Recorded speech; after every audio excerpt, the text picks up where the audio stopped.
Je voudrais maintenant céder la parole à notre collègue Christine Cloarec-Lenabour, qui est députée de la 5e circonscription d'Ille-et-Vilaine, membre de la Commission des Affaires sociales et qui est co-auteure du rapport « La juste prestation pour des prestations et un accompagnement ajusté » qui a été remis au gouvernement et qu'elle a co-écrit avec Julien Damon, qui est professeur associé à Sciences Po.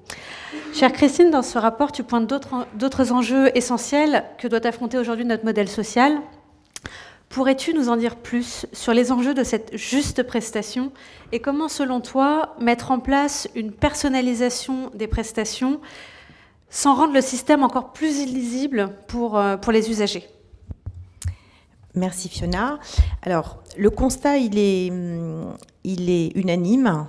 On a un système de protection sociale qui est à bout de souffle, qui est complexe, qui est basé sur du déclaratif et qui provoque du coup du non-recours, des indus, des erreurs dans les calculs de prestations et puis des fraudes. Les démarches sont complexes, les guichets sont multiples, les dispositifs sont nombreux et du coup, eh bien, les gens qui sont potentiellement bénéficiaires ne recourent pas aux prestations, alors soit par méconnaissance, soit par choix, soit par effectivement à cause de cette complexité du système. En plus de ça, et là je vais associer ma collègue Claire Pitola qui a travaillé aussi sur le plan pauvreté et en particulier sur l'accompagnement des bénéficiaires du RSA, on pointe autre chose, c'est que en plus de la prestation, on ne peut pas dissocier l'accompagnement et aujourd'hui on constate des manquements dans l'accompagnement, tant au niveau du délai d'intervention des travailleurs sociaux entre le versement de la prestation et puis l'accompagnement, mais aussi par un manque de coordination des acteurs sur le terrain qui permettrait un meilleur accompagnement avec l'idée de sortir les gens de la précarité, de ne pas les laisser avec les prestations, mais bien de leur trouver, de trouver le moyen d'accompagner les transitions, ces transitions que peuvent vivre tout un chacun avec par une séparation, par un changement de travail, par un licenciement, par voilà, tout un tas de raisons. Et plus on va tarder dans l'accompagnement et plus on va eh bien, laisser les gens dans cette précarité, dans cette pauvreté. L'idée de la juste prestation, c'est de redonner aussi confiance donc du coup dans le système. Et puis c'est effectivement de ne pas aggraver la précarité des gens quand vous savez que par exemple une erreur de versement récupérée le mois d'après peut mettre encore plus les bénéficiaires dans la précarité. Donc l'idéal serait d'aller, mais on y va, vers un système beaucoup plus automatique, beaucoup plus réactif, beaucoup plus contemporain. Donc, tous les gens que nous avons auditionnés étaient voilà, d'accord avec tout ce qu'il y a dans le rapport et sont venus nous voir après pour dire qu'ils étaient en accord avec tout ça. Et dans le plan pauvreté, il y a quand même beaucoup de choses qui ont été reprises, beaucoup de propositions qui ont été reprises. Alors, on ne va pas dire qu'on a été précurseur dans ça devait certainement être dans les tuyaux, mais en tous les cas, ça a permis de conforter un petit peu les propositions qui allaient être faites dans le plan pauvreté. Pour parler du système de protection sociale français, en fait, on est passé des 3U aux 3P. Donc, je m'explique. 3U, unité, uniformité, universalité. Unité, on est loin d'un régime unique aujourd'hui. Uniformité, elle a été totalement oubliée et on a plus un objectif de personnalisation et d'individualisation. L'universalité est beaucoup plus avancée. Aujourd'hui, toute la population est couverte, que ce soit au niveau des allocations familiales, des retraites ou de l'assurance maladie. Alors les 3P, ça va permettre d'adapter, de moderniser notre système de protection sociale. Alors les 3P, c'est la personnalisation. C'est comment on individualise et on module les prestations en fonction un petit peu des territoires, mais surtout en fonction des trajectoires familiales, personnelles et professionnelles. Le deuxième P, c'est le parcours. C'est cette notion de trajectoire de vie, de parcours de la personne, Et on n'est plus du coup dans la compensation et la substitution, mais bien dans l'accompagnement des transitions, j'en ai parlé tout à l'heure. Le troisième P, c'est le partage des données. On a aujourd'hui des systèmes d'information qui ne sont plus de l'ordre de la science-fiction, mais qui sont bien réels, qui sont performants. La protection sociale s'individualise et se personnalise dans ses prestations et ses services avec des portails et plateformes autorisant la gestion individualisée des droits. Et donc, il faut vraiment qu'on aille vers l'échange des données, le partage des données. Je vous parlerai, pour finir, du modèle belge qui nous a bien plu. Alors, on pourrait en rajouter un quatrième P, c'est la prévention. Hein, donc, on en a rajouté un pour finir. Donc, les 3 P ou les 4 P s'inscrivent vraiment dans la logique d'accès aux droits et de prestations ajustées. On a atteint l'objectif d'universalisation, on n'a pas encore atteint l'objectif de personnalisation, on y va. Et la question, comment on concilie l'universel et l'individuel?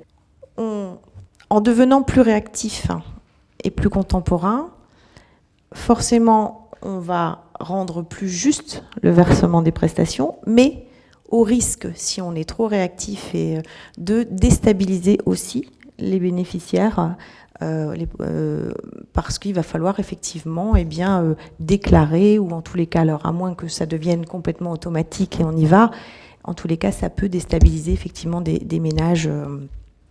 Donc il faut trouver un juste milieu.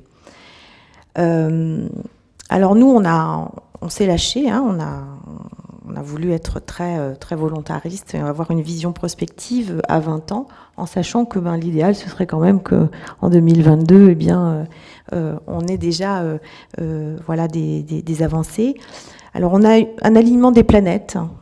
Alors on a des contraintes budgétaires qui font qu'on ne peut pas continuer à avoir un système qui fuit, comme dit Julien Damon, et qu'on doit effectivement verser la juste prestation pour qu'il y ait moins d'indus, pour qu'il y ait moins de fraude, moins d'erreurs de calcul. On a pris conscience de l'insuffisance de l'accès aux droits, et puis donc des indus, des fraudes, et aussi des doublons dans l'accompagnement, puisque aujourd'hui, on est incapable de connaître le nombre exact de travailleurs sociaux en France. Tout le monde fait du social, tout le monde accompagne. On a besoin, mais ça c'est dans les objectifs du plan pauvreté, et Olivier vous en parlera après, c'est que il faut qu'on redéfinisse l'accompagnement. C'est quoi l'accompagnement aujourd'hui, au XXIe siècle? Qui doit piloter, qui doit être le chef de filard? Comment on organise cette coordination d'acteurs sur le terrain avec l'idée du point d'entrée unique, du référent unique, et nous on est allé même un peu plus loin, à l'image de ce qu'on peut avoir en santé avec le dossier médical partagé qui est en passe de devenir réalité, le dossier social unique. Voilà, ça c'est ce qu'on pourrait avoir dans le futur. La puissance des systèmes d'information aujourd'hui nous permettent d'aller plus loin.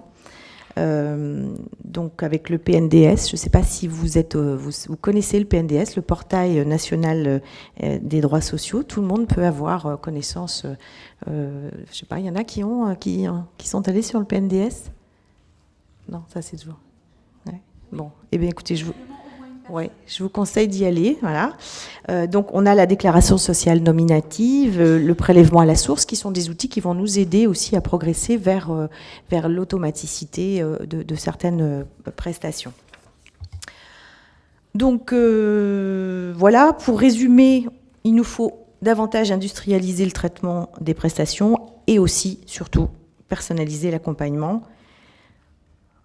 On va résumer la chose en disant que c'est le prêt-à-porter pour des prestations de base plus homogènes et du sur-mesure pour l'accompagnement des bénéficiaires.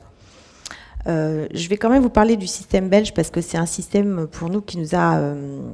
alors ça fait 15 ans qu'ils sont sur ce modèle-là. Ils ont donc un entrepôt de données.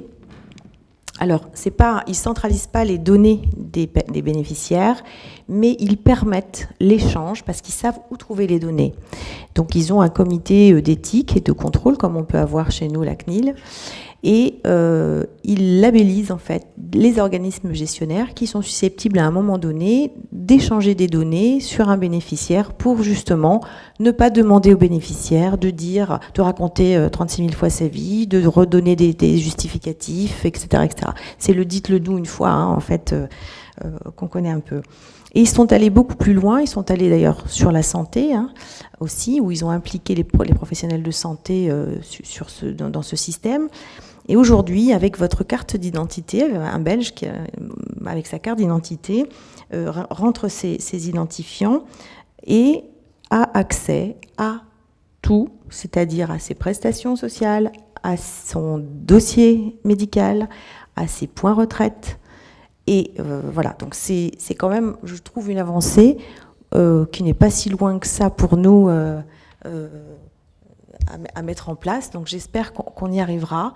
On a la possibilité de le faire. Quand on en parle sur le terrain, les gens nous disent mais c'est génial, ça va nous faciliter la vie, parce que c'est l'objectif, c'est quand même ça. Et donc voilà, donc ce modèle, j'espère qu'un jour on le verra naître en France. Voilà, je ne vais pas être beaucoup plus longue, dire simplement que je remercie vraiment le gouvernement, et au travers de ce plan pauvreté, il y a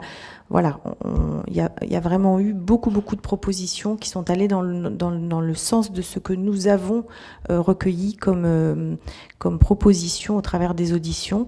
Voilà, je voulais dire on va dans le bon sens.